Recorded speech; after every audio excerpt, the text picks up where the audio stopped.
Okay, अस्सलाम वालेकुम। आज हम 2024 का पेपर 2 जो कि क्लास 10th का है उसको डिस्कस करने वाले हैं। तो यहाँ पे जो है, अगर आप क्वेश्चन नंबर 1 पे जाएं तो आपके पास एक कंपनी है जिसके शेयर्स आपको जो है फिगर्स गिवन है 492, 215, 384, 393, 523, राइट।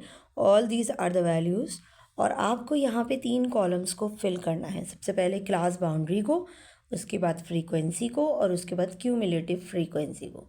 तो सबसे पहले तो आपको ये पता होना चाहिए कि what is a class boundary. Basically class boundary are the values which remove the gap in between the class interval. Interval और बाउंड्री का क्या फ़र्क है? इंटरवल्स में आपके पास गैप्स होते हैं। जैसे अगर आप फर्स्ट इंटरवल देखो तो 100 से 299 तक है, और उसके बाद नेक्स्ट में गैप है, यानी 300 से स्टार्ट है और वो एंड हो रहा है 499 पे। तो यहाँ हर क्लास के बाद एक गैप नज़र आ रहा है आपको, यानी जहाँ फिनिश हो रही है वहीं से स्टार्ट नहीं हो रही है वैल्यूज़ नेक्स्ट क्लास की। तो ये कहलाता है interval. Excuse me.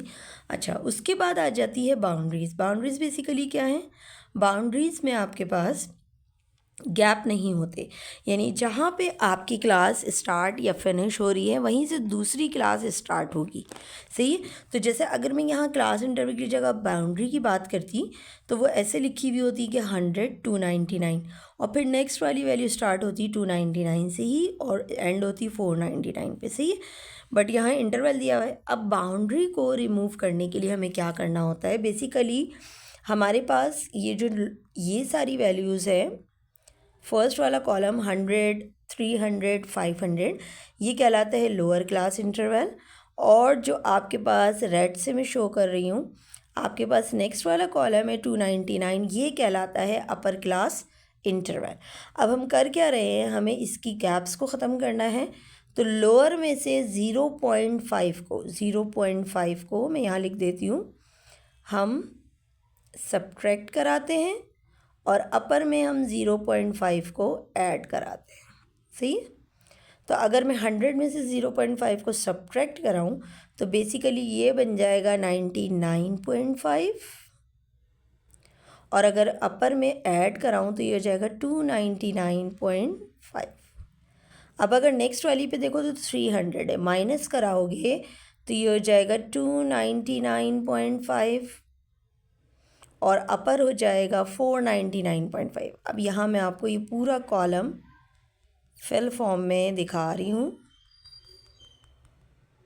Right. I just remove this.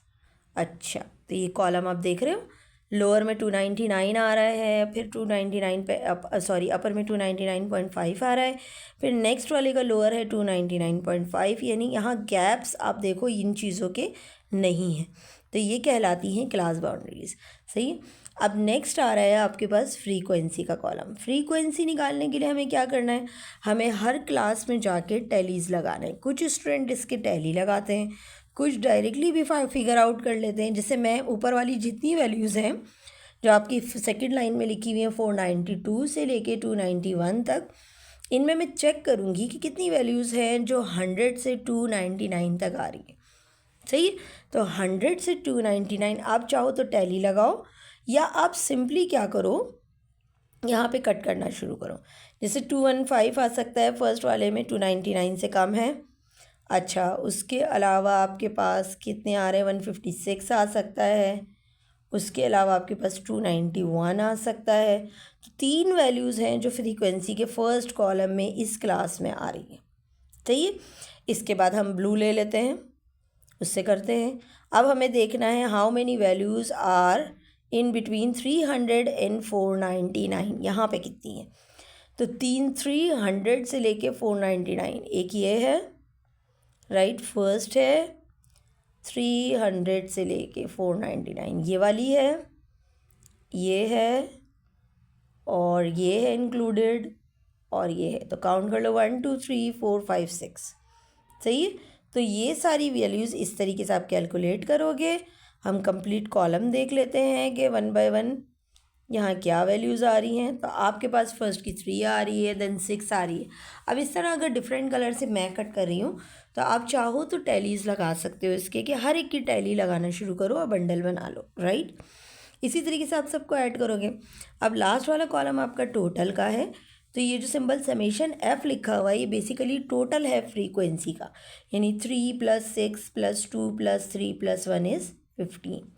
Okay, the next column is about the cumulative frequency. Cumulative का मतलब है प्रीवियस को ऐड करना, राइट। तो जैसे फर्स्ट फ्रीक्वेंसी मेरे पास है 3, right. Okay, I will use any other number because red one. Okay, ये 3 है, ये ऐसे ही आ जाएगा। ओके, अच्छा, अब उसमें आप क्या करोगे, नेक्स्ट वाले के लिए आप प्रीवियस को ऐड करोगे, यानी 3 को 6 में ऐड करोगे, तो 3 + 6 कितना हो गया 9। फिर 9 में नेक्स्ट वाली वैल्यू क्या है फ्रीक्वेंसी की 2। तो मैं यहाँ शो कर देती हूँ, आपकी मर्ज़ी होती है, आप ऐसे क्रॉस में चलो इसको लेकर, यानी 3 + 6 9, 9 + 2 11, 11 + 3 14, 14 + 1 15। बट हमेशा याद रखना लास्ट और ये टोटल सेम होता है, सही। अगर सेम नहीं आ रहा तो हमने एडिशन सब्ट्रैक्शन में कहीं मिस्टेक करी है। Now the question number 2 is about the least common multiple. सबसे पहले तो ये कि मुझे पता हो कि लीस्ट कॉमन मल्टीपल होता क्या है। लीस्ट कॉमन मल्टीपल बेसिकली आपके पास क्या होता है कि कितने प्रोडक्ट्स, यानी एलसीएम का जो फॉर्मूला है वो क्या है, कॉमन और नॉन कॉमन, सही है। तो हमें क्या करना पड़ता है इसके लिए, सबसे पहले तो आपको बनाने हैं फैक्टर्स। आपके पास एक है पी एक्स, ये कुछ भी नहीं है पी एक्स, ये जस्ट एक पॉलिनोमियल को शो करने का तरीका है, राइट। और second Q x is another polynomial. Values है आपके पास 3x³ - 27x, सही है। तो पहले तो मैं फैक्टर्स बनाने वाली हूँ, तो देखते हैं फैक्टर्स कैसे बन सकते हैं। अगर मैं कॉमन ले लूँ x को तो मेरे पास बचता है x² - 9, लेकिन 27 और 3 भी 3 से डिवाइड हो सकता है, तो इसका मतलब है 3x कॉमन आ रहा है और अंदर बचा है x² - 9, राइट। अब x² - 9 can be return as a² - b²। तो हम यहाँ पे फॉर्मूला अप्लाई कर देंगे, तो ये हो जाएगा a + b a - b, यानी x + 3 और x - 3। अब नेक्स्ट वाले के निकालते हैं फैक्टर्स। नेक्स्ट आपका होल स्क्वायर से भी हो सकता है और आपका मिडिल टर्म ब्रेकिंग से भी हो सकता है। अगर आप होल स्क्वायर से करो तो देखो फर्स्ट और लास्ट स्क्वायर फॉर्म में है, तो ये a - b होल स्क्वायर से क्लोज हो सकता है, यानी ये आ जाएगा x - 3 x - 3। लेकिन अगर आप ब्रेकिंग ऑफ मिडिल टर्म कर रहे हो तो मिडिल में हम वो वैल्यूज़ लिखते हैं जिनको जब मैं ऐड करूँ तो 6 आए, और जब मैं मल्टीप्लाई करूँ तो मेरे पास लास्ट कोफिशिएंट फर्स्ट और लास्ट का 9 है वो आए। तो यहाँ पे 9 जो है वो आना चाहिए, तो 3 3 ज़ा 9 होता है और 3 + 3 कितना होता है 6। तो आपने नेगेटिव क्यों लगाया, क्योंकि दोनों क्वांटिटीज़ को एडिशन तो कर रहे हैं। बेसिकली मिडिल टर्म ब्रेकिंग के लिए हम क्या करते हैं कि हम ऐसी मतलब रिवर्स में मैं जाऊँ तो मेरे पास ये चीज़ वापस से आनी चाहिए। तो देखो -3x - 3x - 6 ही होता है, तो इसका मतलब है मैंने साइन सही इंसर्ट किया, सही है। अब इसमें क्या करना है, दो दो के पेयर्स में से कॉमन लेंगे। तो अगर फर्स्ट 2 में से मैं कॉमन लूँ तो यहाँ पे इन दोनों का कॉमन, अगर मैं फर्स्ट 2 में से कॉमन लूँ तो इन दोनों में से कॉमन क्या आएगा, x कॉमन, x - 3 लेफ्ट, और सेकंड वाले में से -3 कॉमन निकलेगा, तो ये बन जाएगा x पॉजिटिव हो जाएगा क्योंकि नेगेटिव चला गया है, और जो +9 है वो क्या हो जाएगा -3। तो x - 3 x - 3 आपका फैक्टर आ रहा है और आपके पास ये 2 टाइम्स भी आ सकता है। अब इन दोनों में आपको चेक करना है कि HCF क्या है, क्योंकि LCM find the least common multiple of the polynomial this and this, see. तो LCM बेसिकली क्या होता है, LCM आपके पास होता है multiple common and non common. तो अगर मैं कॉमन चेक करूं दोनों में तो एक x - 3 कॉमन है तो एक x माइनस 3 आएगा, बाकी क्या बचा x माइनस 3 यहाँ पे, तो वो भी मैं लिख दूँगी क्योंकि ये LCM होता है कॉमन एंड नॉन कॉमन। और यहाँ क्या बचा, x प्लस 3 और 3x। सही है। तो ये जो है आपके पास क्या होता है, LCM यहाँ मैं लिख देती हूँ। LCM is basically common and non common product of. सही है, तो ये आ गया। अब आपका ये आंसर है। अच्छा, जो आपके पास इसको एक और तरीका है करने का, भी ये है कि मैं पहले HCF निकाल लूँ। HCF क्या होता है, बेसिकली कॉमन जो है, यानी x माइनस 3। फिर मैं क्या करूँ, फिर फॉर्मूले में पुट करके इसको सॉल्व करूँ। सही है, तो ज़रूरी नहीं आप इतने लेंदी वे में जाएं, डायरेक्टली भी कर सकते हैं। Okay, next, find the value of the expression a, what will be a perfect square. It will be a perfect square. अच्छा, परफेक्ट स्क्वायर की एक छोटी सी लॉजिक मैं आपको समझा दूँ। जब आप डिवाइड करते हो तो आपको हमेशा फर्स्ट टर्म को कैंसिल करना है। सही है, और हमेशा यहाँ पे ऐसी वैल्यू लेनी है जिसका स्क्वायर ही लेंगे। जैसे अगर यहाँ x4 है तो बेसिकली मैं क्या करूँगी, एक्स स्क्वायर को मल्टीप्लाई स्क्वायर ही करूँगी, यानी स्क्वायर नंबर्स लेने होते हैं। सही है, तो ये हो जाएगा x4 और ये कैंसिल हो जाएगा और यहाँ पे ये ऐड होता है। सही है, तो ये 2x स्क्वायर। अब नेक्स्ट नंबर है 4x क्यूब प्लस, तो ये मैं आपको करके दिखा देती हूँ पूरा। ओके, यहाँ पे स्टेप वाइज। फर्स्ट स्टेप, आपने एक्स स्क्वायर लिया। एक्स स्क्वायर से क्यों किया, क्योंकि हमें स्क्वायर नंबर लेना है और x4 है मेरी फर्स्ट टर्म, तो मैंने एक्स स्क्वायर को एक्स स्क्वायर से किया। लेफ्ट पे वो ऐड होता जा रहा है, राइट पे आप सब्ट्रैक्शन कर रहे हो। सही है, साइन चेंज हुए, x4 कैंसिल हो गया। अब सारी टर्म्स को दोबारा से उतार लिया। अब मुझे यहाँ देखो, फर्स्ट वैल्यू है 4x क्यूब, पहली वैल्यू। 4x क्यूब के लिए मेरे पास लेफ्ट में था 2x स्क्वायर, यहाँ पे जो था ना ये था 2x स्क्वायर। मुझे नेक्स्ट नंबर ऐसा लिखना है जो मैं इस 2x स्क्वायर से मल्टीप्लाई करूँ, यानी 2x स्क्वायर है, इससे मैं क्या मल्टीप्लाई करूँ कि वो 4x क्यूब बन जाए। तो देखो, अगर मैं 2x से करूँगी तो ये बन जाएगा 4x क्यूब। तो जो चीज़ मुझे रिक्वायर्ड है ना, जिसकी वजह से फर्स्ट टर्म कैंसिल हो रही है, वो मुझे ऐड करानी है हर दफ़ा। सही है, तो मैंने क्या किया, मैंने नेक्स्ट वैल्यू इसमें लिखी 2x आप लेफ्ट पे देख रहे हो ऐड हो रहा है, और 2 से जब मैं इन दोनों को मल्टीप्लाई करा रही हूँ तो फर्स्ट आ रहा है 4x क्यूब और सेकंड आ रहा है 2 2 4x स्क्वायर। सही है, अब 4x क्यूब कैंसिल, नेक्स्ट है 3ax स्क्वायर। तो हमने क्या किया, जब हमने साइन चेंज किए तो न्यू वाले साइन कंसीडर होंगे।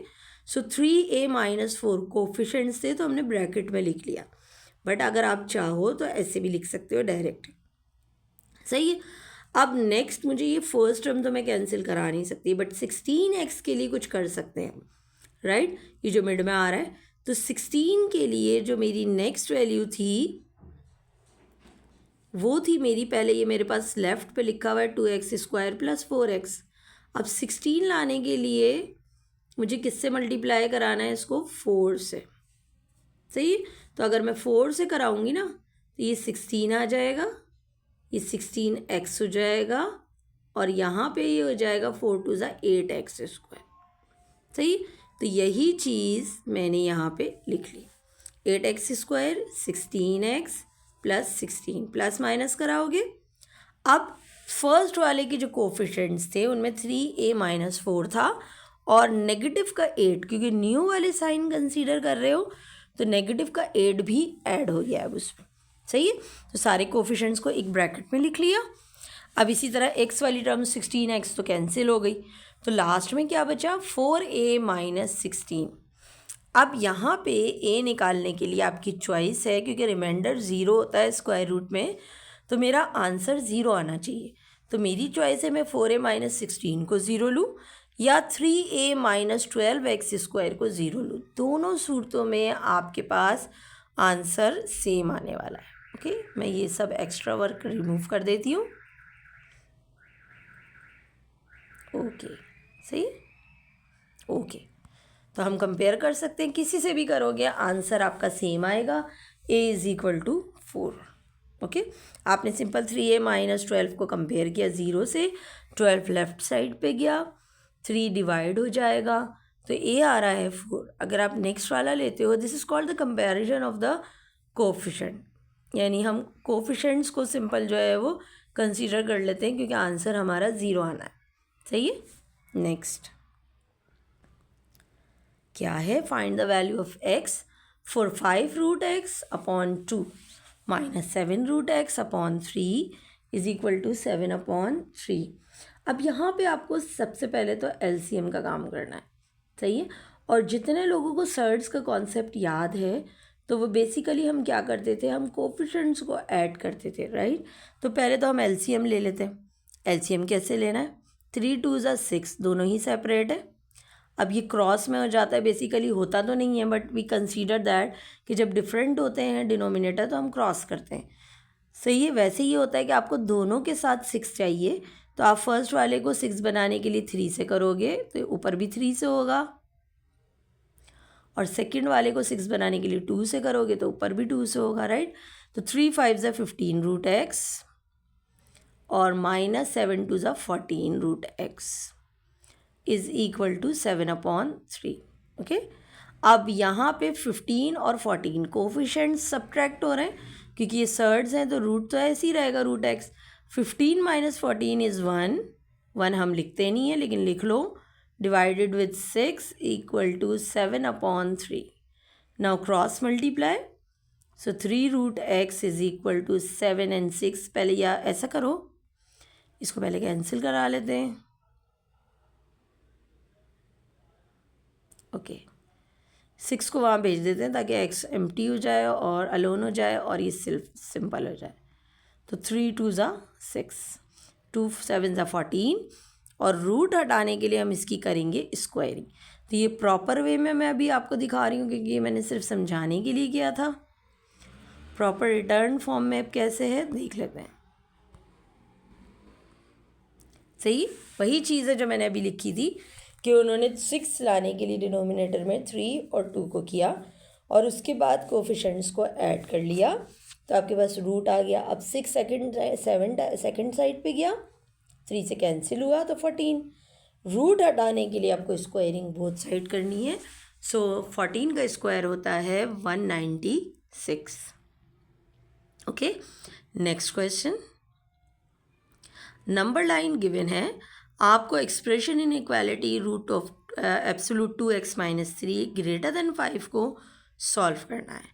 अब देखो, जब भी एब्सोल्यूट में वैल्यू दी हुई, जो सिंबल्स हैं 2x माइनस 3 ये एब्सोल्यूट है, और एब्सोल्यूट को हमेशा रिमूव करने के लिए आप प्लस माइनस यूज़ करते हो। Okay, so plus minus basically कहाँ लगाते हैं, हमेशा ये रूल याद रखना, जहाँ एब्सोल्यूट है वहीं इनइक्वालिटी में, इक्वल में तो आप कहीं पे भी लगा लोगे कोई इशू नहीं आता, लेकिन इनइक्वालिटी में आप हमेशा उसको एब्सोल्यूट के साथ लगाते हो, राइट।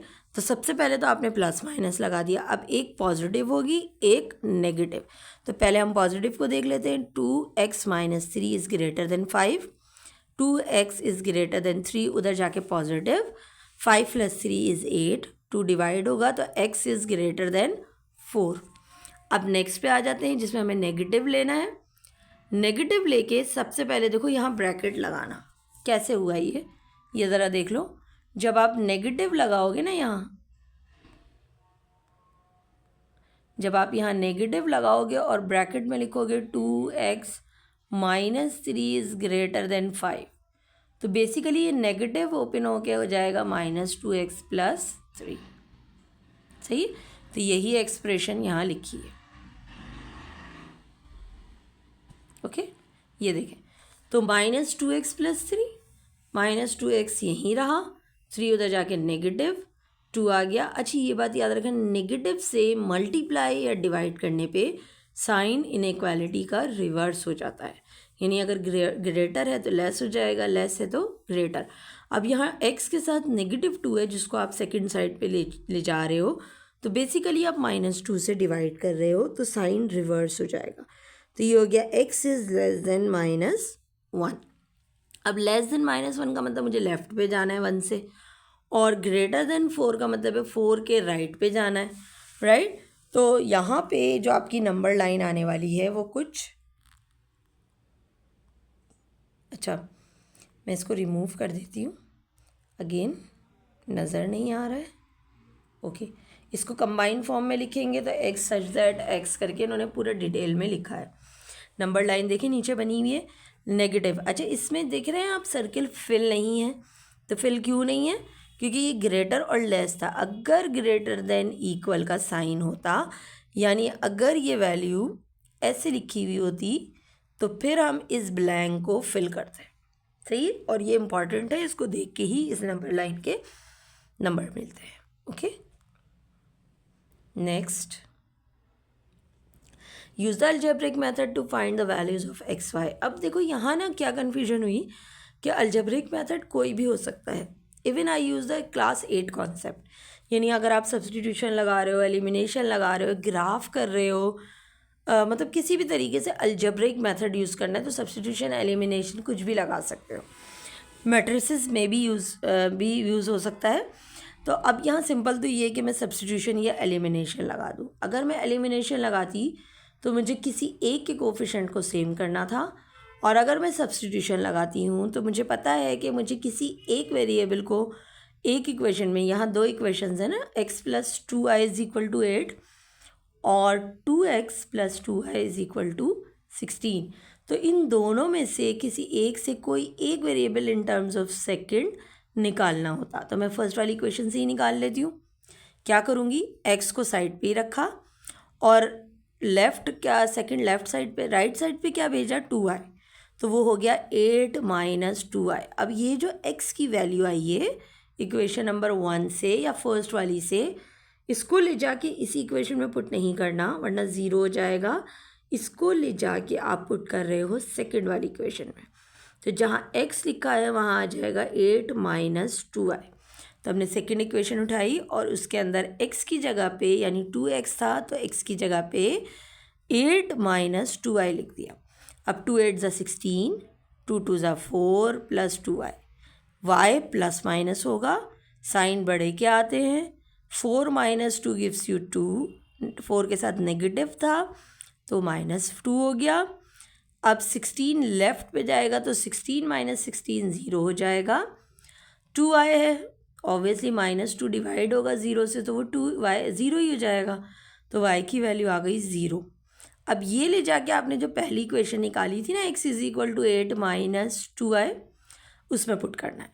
तो जब मैं 2i की जगह पे पुट कर रही हूँ तो आप फर्स्ट इक्वेशन में भी पुट कर सकते हो और इस सब्सटीट्यूशन वाली इक्वेशन में भी। तो ये हो जाएगा 0 plus x plus 0 is equal to 8 और x इज इक्वल टू 8, सही है। नेक्स्ट, अच्छा एक चीज़ यहाँ जो मेंशन नहीं हुई है ना, आपको इसका आंसर भी लिखना होता है in the form of s में solution set. First value x की आती है और सेकंड वैल्यू आती है y की, सही। Okay, next one, find the discriminant of the equation. Discriminant क्या होता है सबसे पहले तो, और फिर उसके बाद आपको डिस्क्रिमिनेंट का ये भी बताना चाहिए। ग्राफ फार्मूला शीट में है फार्मूला, बट बेसिकली डिस्क्रिमिनेंट क्या होता है ये नेचर को डिफाइन करता है। आपसे पूछ भी रहे हो कि नेचर ऑफ द रूट्स क्या है, तो सबसे पहले तो डिस्क्रिमिनेंट का फॉर्मूला देख लो, d is equal to b square minus 4ac, सही है। अब यहाँ पे a क्या है, बेसिकली मैं यहाँ इक्वेशन लिख देती हूँ आपके लिए। ये इक्वेशन है ना, इसमें हमारी जो जनरल फॉर्म होती है वो क्या होती है, a x square plus b x plus c equal to 0। अब यहाँ पे इक्वेशन है x square minus x minus 1 equal to 0। Now compare, x square के साथ जो कोफिशेंट है वो a है तो a1 आ गया, b x के साथ वाला है यानी b माइनस 1 आ गया क्योंकि नेगेटिव है, और c के साथ क्या है 1, लेकिन नेगेटिव के साथ है तो आप लिखोगे c is equal to minus 1। तो यहाँ पे भी हमने ए बी सी की वैल्यूज़ ही निकाली हैं, सही है। हमने ए बी सी की वैल्यूज़ निकाली, फॉर्मूले में पुट करेंगे B square minus 4ac, B की जगह पे -1, -1 का स्क्वायर 1 ही होता है, तो वो हो गया 1। अच्छा, -4 1 और -1 माइनस माइनस प्लस 4 1 ज़ा 4, तो 1 + 4 कितना हो गया 5। सही। अब हमें इसके बारे में बताना है कि इसकी नेचर क्या है। ओके, सो मुझे रब करना पड़ेगा क्योंकि नज़र नहीं आ रहा है इसकी बैक पे, राइट। तो यहाँ पे देखो आपके पास जो वो है,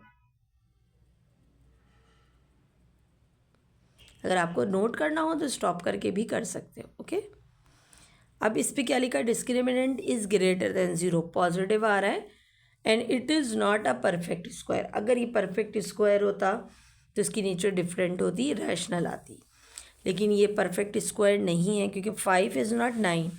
जैसे 9 है परफेक्ट स्क्वायर नंबर है, तो फिर हम लिखते रैशनल एंड अनइक्वल, लेकिन ये आपका परफेक्ट स्क्वायर नहीं आ रहा है, तो ये इरैशनल है और अनइक्वल है। Next, the mid point of P x - 3y 7 is A B. Mid point इन दो पॉइंट्स का दिया हुआ है, please identify in a correct way mid point of these two number is A B. अगर मैं मिड पॉइंट के फॉर्मूले पे जाती हूँ तो आपको जो प्रूफ करना है, अभी तो रुक जाए, उसको पहले आप मिड पॉइंट निकाल लें। सही है, तो मिड पॉइंट का फॉर्मूला क्या होता है, x1 + x2/2 और y1 + y2/2। ये हमारा है x1, ये है हमारा y1, सेकंड है हमारा x2, फिर है y2। तो फॉर्मूला ये होता है कि x = x1 + x2 divided with 2, और दूसरा होता है y1 + y2 डिवाइडेड विद 2। तो यहाँ पे देखो x1 की जगह पे x है, x2 की जगह पे y है, तो x + y/2, और फिर हो जाएगा -3 + 7/2, तो ये हो जाएगा 4/2 विच इज़ इक्वल टू 2। अब इन्होंने क्या कहा है, इन्होंने कहा है कि आपको a - b निकालना है। ये दोनों फैक्टर्स या वैल्यूज़ किसकी आई हैं, ए बी की, क्योंकि हमारे सेकंड साइड पे मिड पॉइंट लिखा हुआ है क्या, ए बी। सही है, तो पहली वाली वैल्यू x की है जहाँ x था, और सेकंड वाली वैल्यू किसकी है, y की है। अब ये ए बी के बराबर है और मुझे नेगेटिव निकालना है, तो सिंपली मैं क्या करने वाली हूँ, मैं इस ए बी को a माइनस करने वाली हूँ। ए की जगह पे x + y/2 है, बी की जगह पे 2 है, माइनस करोगे क्योंकि यहाँ प्रूफ क्या कह रहा है, a - b = half of this. अच्छा, जिस फॉर्मेट में क्वेश्चन है उसी में लिखना है। वैल्यू पुट करी, एलसीएम लिया, नीचे 2 था, सेकंड वाले 2 के साथ कुछ भी नहीं है, 1 है, तो आपने 2 2 ज़ा 4 किया, और आपके पास जो नीचे डिनोमिनेटर में 2 है वो एज अ कॉमन बाहर निकलेगा, तो एज अ हाफ लिखोगे, क्योंकि देखो न्यूमरेटर नहीं है तो वहाँ 1 है। सही है, तो ये 1/2 वही चीज़ आ गई जो क्वेश्चन में गिवन थी, तो आपने प्रूव कर लिया। Now we are starting the arc length trigonometry. Question है, what would be the circle having radius 6 दिया हुआ है, angle 120। This one is called the central angle. Central angle आपको दिया हुआ है 120, और आपसे पूछ रहे हैं arc length of the minor. सबसे पहले तो आपको ये पता होना चाहिए what would be the minor and major. देखो ये जो लार्ज वाला पोर्शन है, this is called the major arc, और मैं अब यहाँ ब्लू कर देती हूँ, यानी ये वाला जो पोर्शन है this is called the minor arc. तो अगर माइनर निकालने को बोल रहे हैं ना, तो माइनर का तो एंगल 120 है, और रेडियस हमेशा सेम रहेगा मेजर और माइनर के लिए, तो 6 ही रहा। सही है, तो अगर मुझे कह रहे हैं आर्क लेंथ निकालें, तो आर्क लेंथ किसके इक्वल होती है, L = r θ के। अच्छा, ये बेटर है कि मैं खुद ही सॉल्व करके आपको ये दिखा दूं, क्योंकि बहुत कॉम्प्लिकेटेड हुआ हुआ ये। ओके, तो सबसे पहले तो मुझे 120 को, मुझे 120 को पाई में चेंज करना है, रेडियन में, क्योंकि आर्क लेंथ हमेशा रेडियन में जाती है, तो ये हो जाएगा π/180।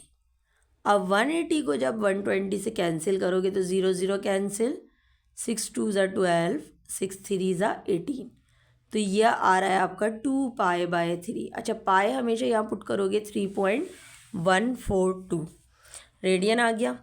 फॉर्मूला क्या है, L is equal to r theta.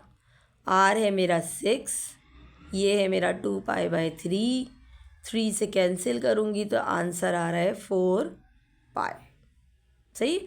अब आप चाहो तो पाई की वैल्यू 3.142 पुट करो और 4 को मल्टीप्लाई करो तो आंसर आ जाएगा 12.57। सही है। अब इसके नेक्स्ट में आपसे कह रहे हैं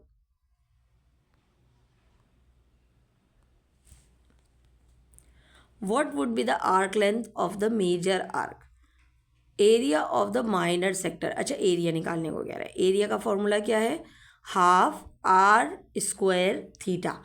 आर 6 था, थीटा मेरा 2π/3 था। सिंपल मैंने 6 का स्क्वायर लिया 36, 2π/3 को कैंसिल करूँगी, मेरे पास आंसर आ जाएगा 37.71। उसके बाद सवाल में था what would be the arc length of the major arc. देखो मेजर आर्क में बैक पे जाके आपको थोड़ा सा समझा दूँ। मेजर आर्क की आर्क लेंथ लगानी है, फॉर्मूला तो सेम ही है वही, L is equal to r theta. But simple जो चेंज हो रहा है, और रेडियस भी सेम है, सिंपल चेंज हो रहा है क्या, मुझे रेड वाले पोर्शन की आर्क लेंथ निकालनी है। तो वो आर्क लेंथ रेड वाले पोर्शन जो मैंने हाईलाइट किया है उसकी कैसे आएगी, आपको इसका एंगल निकालना है। सबसे पहले जो माइनर का एंगल है ना वो है 120, राइट। लेकिन जो मेजर है ना वो कैसे एंगल निकालूंगी मैं, वो आपका ये वाला पोर्शन है, राइट। और ये मैं निकाल सकती हूँ 360 में से 120 को माइनस करके, तो ये आ जाएगा 240, है ना। ओके, तो जो 240 है ना वो हम इस L is equal to r theta में अब यूज़ करने वाले हैं, यानी 120 नहीं यूज़ करेंगे, 240। लेकिन आर्क लेंथ हमेशा पाई में या रेडियंस में जाती है, तो हम इसको वैसे ही कन्वर्ट करेंगे, यानी π/180। तो हम देख लेते हैं, हमने क्या किया, 240 को मल्टीप्लाई कराया π/180 से। सही। आप ऐसे भी कर सकते हो या आप ऐसे भी कर सकते हो कि आप लेंथ ऑफ जो आपके पास वो है एंगल है उसको आप ले लो 2π माइनस जो डिग्री की कन्वर्जन थी 2π/3 से। सही। तो आपके पास यहाँ पे क्या आ जाएगी, अच्छा इससे भी अच्छा आसान तरीका ये है कि आप क्या करो, 240 को कन्वर्ट कर लो π/180 से। सही है। तो ये यकीनन कैंसिल होके आ रहा है 6 3 18 और 6 4 24। तो ये जो 4π/3 आ रहा है इसको हम L is equal to r theta में पुट कर देते हैं और हमारे पास ये आ जाएगा 6 × 4π/3 आंसर विच इज़ 2 4 2 8π। सही। थोड़ा सा यहाँ डिफरेंट तरीके से शो हुआ है, जो मैं करा रही हूँ उसी को फॉलो कर लो। अच्छा, अब क्वेश्चन में आपसे कह रहे हैं कि आपके पास शिप है और उस शिप की 20 मीटर की सारी डिस्क्रिप्शन दी हुई है। शिप ए से शिप बी तक आपके पास 20 किलोमीटर 15 किलोमीटर का डिस्टेंस है, बीच में एक हार्बर लगा हुआ है। तो आपको ये बताना है, सबसे पहले पूरी डिटेल आप पढ़ सकते हो, बट इन शॉर्ट मैं बता रही हूँ कि the shortest distance from ship B from point R to the harbour is 18। Shortest distance from point ship B, और शिप बी हमारी कहाँ थी, वेस्ट में थी, यानी ये जो आर के पास है ये मेरी शिप बी है। तो शॉर्टेस्ट डिस्टेंस इसका जाहिर सी बात है ये वाला हिस्सा होगा। ये कितना है, 18। सही। अब इन्होंने दे दिया है कि the distance between ship A and B मालूम करना है, ये 18 है। ए और बी में डिस्टेंस कितना है from point P to R, simple add करोगे 15 को और 20 को। सही है। तो ये आ जाएगा आपके पास 35। अब दूसरे वाले में कह रहे हैं, इसके दूसरे पोर्शन में, shortest distance of ship A when it reach to the point Q. अब पीछे चल के ज़रा मैं क्वेश्चन को थोड़ा डिटेल में समझा दूँ। आपके पास फर्स्ट वाले का परपेंडिकुलर नहीं है, सही है, यानी एक्स नहीं है। अगर मैं एक्स निकाल लूँ तो मुझे जो है इसका ये वाला शॉर्टेस्ट डिस्टेंस पता चल जाएगा जो लास्ट में पूछ रहे हैं। तो पहले तो मैं क्या करने वाली हूँ, यहाँ बेस प्लस परपेंडिकुलर हाइपोटेन्यूज लगाने वाली हूँ, जिससे मेरे पास एक्स आ जाएगा और उस x से मैं ये वाला हाइपोटेनस निकालने वाली which is the shortest distance. 1 by 1 कर लेते हैं। लेफ्ट वाले परपेंडिकुलर में 18 15, 18 हाइपोटेनस है लॉन्गेस्ट साइड, 15 और x जो है वो बेस और परपेंडिकुलर है। सिंपल पुट करते हैं पहले और हमारे पास इसकी वैल्यू आ जाएगी 18 और 15 पुट करने पे x की वैल्यू 99, रूट ऑफ 99। सही है। अब इस रूट ऑफ 99 को अगेन यूज़ करोगे और अब की बार आपने बेस रखनी है 20, क्योंकि सेकंड वाली शिप की 20 थी। सही है। तो सेम फॉर्मूला लगा रहे हैं, base square plus perpendicular square. 99 का रूट निकाल के इन्होंने पुट कर दिया है 9.94, स्क्वायरिंग करेंगे, दोनों को ऐड करेंगे तो आंसर आ रहा है 22.3, right. Now here we have the theorem. अच्छा, थ्योरम समझने से पहले थ्योरम को समझना ज़रूरी है कि फिगर में क्या है। The given circle the BCAB is 5 and O is 4, OE और OD 4 दिया हुआ है। Find the length of DC। देखो, अगर तो ये एक ही पॉइंट पे मीट कर रही है, जस्टिफाई और आंसर। सबसे पहले तो हमें ये पता होना चाहिए जस्टिफाई का मतलब क्या होता है, राइट। जस्टिफाई और आंसर का मतलब है कि मुझे रीज़न देना है या इन शॉर्ट मुझे थ्योरम लिखना है। ओके, अब यहाँ पे क्या हो रहा है, DC इज़ ऑल्सो 5। ऑब्वियस बात है कि ये और ये सेम होंगे क्योंकि इनका सेंटर से डिस्टेंस सेम है। सही है। तो जस्टिफिकेशन भी यही है कि from the centre to the chord if the distance is same the chords are equal. तो ये क्या हो गया, इसकी भी लेंथ कितनी आ गई, 5। Okay, now next find the length of AB and write a statement to justify your answer. AB की लेंथ निकालनी है, फिगर पे दोबारा देख लेते हैं। AB टोटल है, राइट, आपका 90 डिग्री है। लेकिन एक चीज़ यहाँ पे समझ लो कि ये AB जो है ना आपके पास, जब आपके पास 90 डिग्री पे बाइस वो कर रहा होता है ना कोई भी कॉर्ड, ये चीज़ मैं बता देती हूँ आपको बना के। ओके, ये जो फिगर है ना, इसमें आप देख रहे हो सेंटर से लेके कॉर्ड तक का डिस्टेंस कितना है, ये चीज़ परपेंडिकुलर है। तो जब भी परपेंडिकुलर सेंटर से ड्रॉन हो तो बाइसेक्ट करा देता है कॉर्ड को। तो अगर ये 5 है तो ये भी क्या होगा, 5। तो 5 + 5 आंसर आ जाएगा 10। ओके, इसका आंसर आ रहा है 10। और यही थ्योरम आएगा किससे, the perpendicular drawn from the centre bisects the chord. Next one, दो टेंजेंट्स हैं आपके पास और वो मीट कर रहे हैं एट आउटसाइड। सबसे पहले तो टेंजेंट जब भी मीट करते हैं आउटसाइड, इनका एंगल सरकमफेरेंस, टेंजेंट का हमेशा angle with the centre circumference is 90 degree, ये 90 होगा। और दूसरी प्रॉपर्टी, ये दोनों क्या है, इक्वल है। सही है। तो अगर नीचे वाला 8 है तो इसकी भी वैल्यू क्या है, 8। अच्छा, ये चीज़ आपके पास रेडियस है तो ये भी क्या हो जाएगा, 6। ये सब कैलकुलेशन एक साथ लिख ली। अब पूछ क्या रहे, OAP, एंगल OAP मैं रेड से ड्रॉ करती हूँ थोड़ा सा समझाने के लिए। OAP ये वाला एंगल 90 है, हमने भी बताया, तो इसका आंसर आ जाएगा 90। और रीज़न क्या है, tangents makes 90 degree with the circumference with the circle. Okay, दूसरे में कह रहे हैं OB, पीछे चले जाते हैं। OB is the radius. सही है। तो रेडियस है तो इसकी वैल्यू भी क्या होगी, 6। तो रीज़न भी लिखोगे 6 because it is a radial segment. सही है। अच्छा, थर्ड में कह रहे हैं AP देख लेते हैं क्या है। AP ऑब्वियस, शुरू में ही मैंने समझा दिया कि दो टेंजेंट्स जो आउटसाइड मीट कर रहे हों वो कॉन्ग्रेंट या इक्वल होते हैं। तो इसकी भी वैल्यू क्या है, 8। तो रीज़न यही है जो मैं अभी बता रही हूँ। सही है कि इसकी वैल्यू 8 होगी because PB is equal to PA।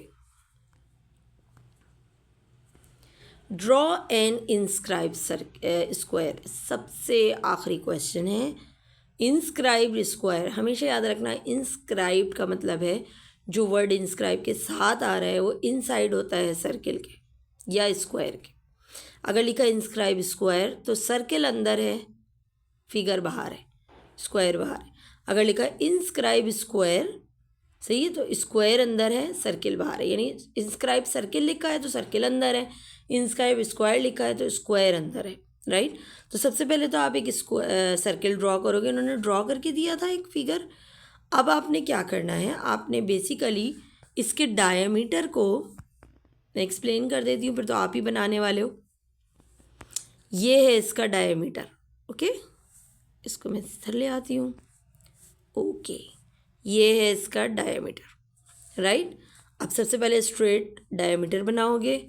जो आपका डायमीटर है उससे यहाँ से बी से मोर देन हाफ लेके एक बाइसेक्टर बनाया, यानी इस पूरी लेंथ का मोर देन हाफ लिया, एक आर्क ऊपर एक आर्क नीचे, इसी तरह ए पॉइंट से एक आर्क ऊपर एक आर्क नीचे, सही है। ये जो पॉइंट आ गया इसको मीट करा दोगे तो ये परपेंडिकुलर बन गया। अब सिंपल कॉर्नर के चारों साइड्स को मीट कराओगे, यानी ए बी सी डी, तो ये बन गया आपका इंस्क्राइब्ड स्क्वायर। आई होप कि आपको 24 का पेपर 2 समझ आया होगा, और आई होप कि आप सब्सक्राइब करोगे अगर अभी तक आपने नहीं किया। Thank you so much, till my next video. अल्लाह हाफिज़।